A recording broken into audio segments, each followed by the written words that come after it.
முருகனையே மிரள வைத்த பக்தர்களின் பேரன்பு. சல்லடையில் சலிக்க சலிக்க மழை போல் பொழிந்த சில்லறை காசுகள்.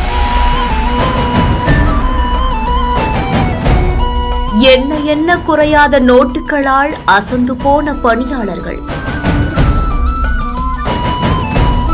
அறுபடை வீடுகள்ல இரண்டாம் படை வீடா இருக்கக்கூடியதுதான் திருச்செந்தூர் அருள்மிகு சுப்பிரமணிய சுவாமி கோவில். இந்த கோவிலுக்கு ஆயிரக்கணக்கான பக்தர்கள் வந்துட்டு போறது வழக்கம்.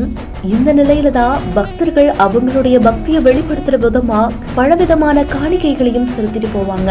அப்படி பக்தர்கள் உண்டியல்ல செலுத்தக்கூடிய காணிக்கைய மாதந்தோறும் எண்ணப்படுறது வழக்கம். இந்த நிலையில தான் ஜூன் மாதம் 2ஆம் தேதி உண்டியல் எண்ணப்பட்டதாகவும் சொல்லப்படுது.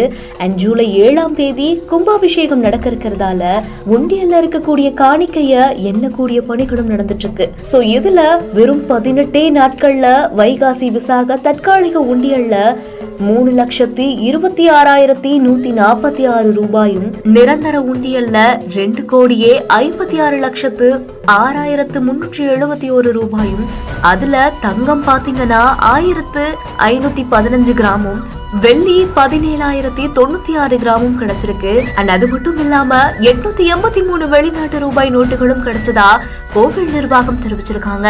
அண்ட் இந்த செய்தி குறித்த உங்களுடைய கருத்துக்களை கீழே கமெண்ட்ஸ்ல சொல்லுங்க. மேலும் செய்திகளுக்கு நம்ம பிஹைண்ட் ஃபாலோ பண்ணிக்கோங்க.